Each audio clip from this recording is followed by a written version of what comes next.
Hello મિત્રો, જય શ્રી કૃષ્ણ. મારી હોમ કુકિંગ રસોઈની ચેનલમાં તમારું સ્વાગત છે. આજે હું એકદમ સુપર ટેસ્ટી અને ચટપટો આલુ રગડા ચાટની રેસીપી શેર કરવાની છું. આ રગડા ચાટનો સ્વાદ એટલો સુપર અને સ્ટ્રોંગ હોય છે કે આ ચાટને પાણીપુરી, સમોસા, બાસ્કેટ પૂરી, પેટીસ, પાપડી, આલુપૂરી આ દરેક વાનગી સાથે ખાવામાં આવે છે. આ અલગ રીતથી તમારો આલુ રગડા ચાટ એકદમ સ્ટ્રીટ સ્ટાઇલ લારી પર મળે તેવો સુપર ટેસ્ટી બનશે. તો આજે હું રગડા ચાટની રેસીપી શેર કરવાની છું. તો એના માટે મેં આ 300 ગ્રામ જેટલા મેં આ સફેદ વટાણા લઈ લીધા છે અને એને મેં આખી રાત પલાળવા મૂક્યા હતા. તો હવે એ સરસ પલળી ગયા છે. એની અંદર નાખવા માટે મેં આ એક મોટું બટાકું લીધું છે જેને કટ કરીને રાખ્યું છે. તો હવે આપણે એને સૌથી પહેલાં બાફવા મૂકી દઈશું.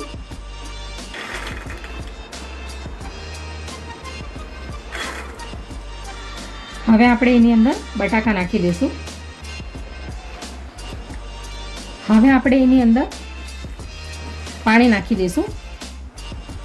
તો 1.5 ગ્લાસ જેટલું મેં પાણી અંદર નાખી દીધું છે. એટલે વટાણા ડૂબી જાય બરાબર એટલું પાણી આપણે અંદર નાખવાનું છે. હવે આપણે એની અંદર મીઠું નાખી દઈશું. પછી જરૂર પડશે તો આપણે ફરીથી નાખીશું અંદર. અડધી ચમચી હળદર નાખીશું. હવે આપણે મિક્સ કરી લઈશું અને આપણે હવે વટાણા બટાકાને 4 થી 5 સીટી મીડિયમ ફ્લેમ પર લઈ લઈશું. હવે આપણે ગેસ ચાલુ કરી લઈશું અને મીડિયમ ફ્લેમ પર આપણે 4 થી 5 સીટી એની વગાડી લઈશું.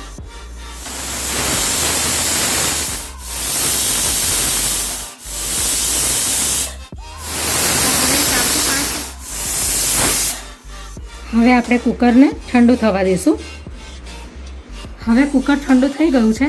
તો હવે આપણે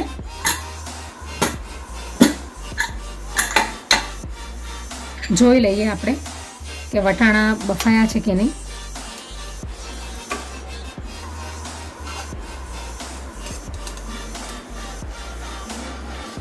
બફાઈ ગયા છે એકદમ સરસ. તો આપણે બધા બટાકાને એક બાઉલમાં કાઢી લઈશું. હવે આપણે રગડા ચાટ બનાવવાનું ચાલુ કરીએ. હવે આપણે ગેસ ઉપર કઢાઈ મૂકી દીધી છે. હવે એક ચમચા જેટલું ઓઇલ નાખી દઈશું. આ રગડા ચાટમાં આપણે તેલનો ઓછો જ ઉપયોગ કરવાનો છે. તો આપણે આ ચમચા જેટલું ઓઇલ નાખીશું કઢાઈમાં.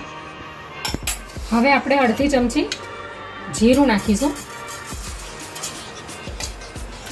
હવે આપણે એની અંદર અડધી ચમચી હિંગ નાખીશું. હવે 1 ચમચી આપણે અંદર આદુ અને મરચાંની પેસ્ટ નાખીશું.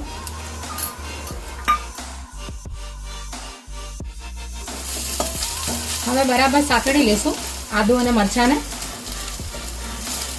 હવે 1 મુઠ્ઠી આપણે ઝીણા સમારેલા કાંદા નાખીશું.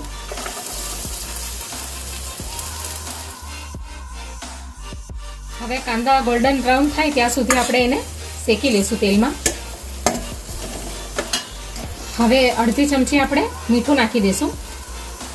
અને વટાણા બટાકા બાફવા મૂક્યા હતા ત્યારે પણ અંદર મીઠું નાખેલું હતું એટલે જરા સંભાળીને મીઠું નાખવું. હવે કાંદા ફ્રાય થઈ ગયા છે. તો હવે આપણે 1 મુઠ્ઠી અંદર ટામેટા નાખી દઈશું ઝીણા કાપેલા.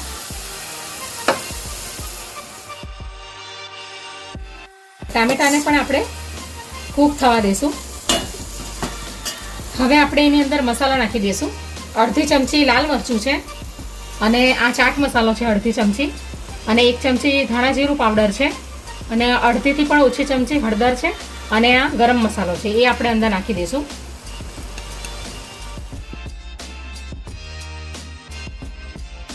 હવે મસાલો બધો બળી ન જાય એટલા માટે આપણે અંદર 2-3 ચમચી જેટલું પાણી નાખીશું. હવે આપણે જે આ બટાકાને અલગથી કાઢીને રાખ્યા છે એને આપણે આવી રીતે ચમચીથી આપણે એને મેશ કરી લઈશું. એટલે રગડો સરસ થીક એવો લાગશે. હવે આપણે મસાલાની અંદર નાખી દઈશું.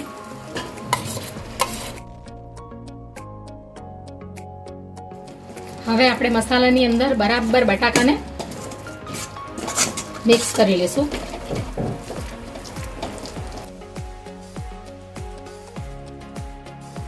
હવે રગડાનો મસાલો રેડી થઈ ગયો છે. હવે આપણે એની અંદર આ બાફેલા વટાણા નાખી દઈશું. થોડુંક પાણી નાખીને આપણે નાખી દઈશું અંદર. હજી અંદર પાણી નાખવાની થોડીક જરૂર પડશે આપણને. પહેલા આપણે મિક્સ કરી લઈએ બધું. હવે આપણે એની અંદર પાણી નાખી દઈશું.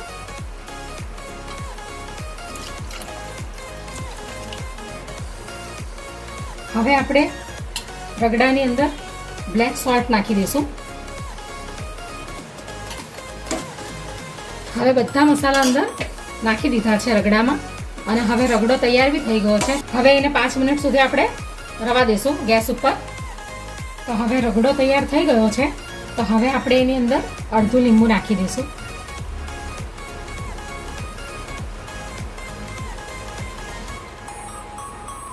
ઉપરથી ધાણા નાખી દઈશું લીલા.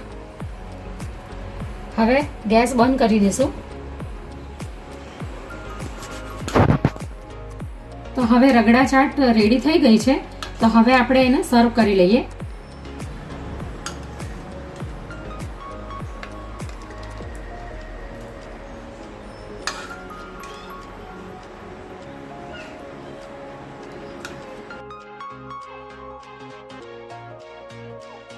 હવે આપણે રગડાની ઉપર ગ્રીન ચટણી નાખી દઈશું.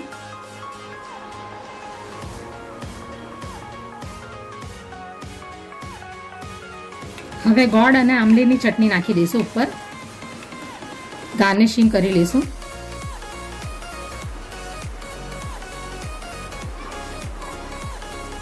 આ ચાટ એકદમ સરસ અને ટેસ્ટી લાગે છે, બહાર જેવી. હવે આપણે કાંદા નાખી દઈશું.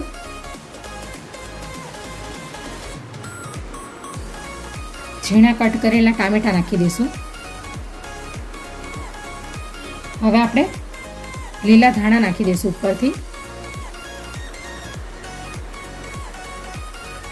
હવે આ વેફર છે, વેફર નાખી દઈશું ભૂકો કરીને. વેફર નાખવાથી એકદમ ચટપટો અને ટેસ્ટી સ્વાદ આવશે એનો. ઓપ્શનલ છે, નાખવી હોય તો નાખી શકાય ને નહીં નાખવી હોય તો સ્કીપ કરી દેવી. હવે આપણે ઉપર ઝીણી સેવ નાખીશું. બ્લેક સોલ્ટ નાખીશું 1 ચપટી જેટલું. ચાટ મસાલો નાખીશું. લાલ મરચું નાખીશું ઉપરથી થોડું. તો તૈયાર છે લારીઓ પર મળે એવી રગડા ચાટ. તો તૈયાર છે રગડા ચાટ, બહાર જેવી લારીઓ પર મળતી હોય એવી. અને તમે આ રગડાથી તમે 3-4 ડીશ તૈયાર કરી શકો. જેવી રીતે રગડા સમોસા છે, રગડા પેટીસ છે અને રગડા પાણીપુરી પણ તમે તૈયાર કરી શકો. તો તૈયાર છે રગડા ચાટ, એકદમ ટેસ્ટી અને એકદમ ચટાકેદાર.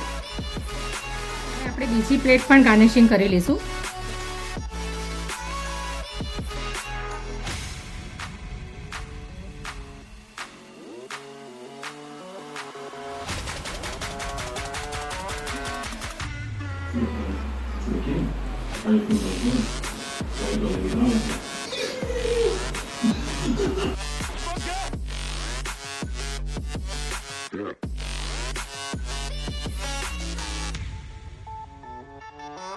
Yeah.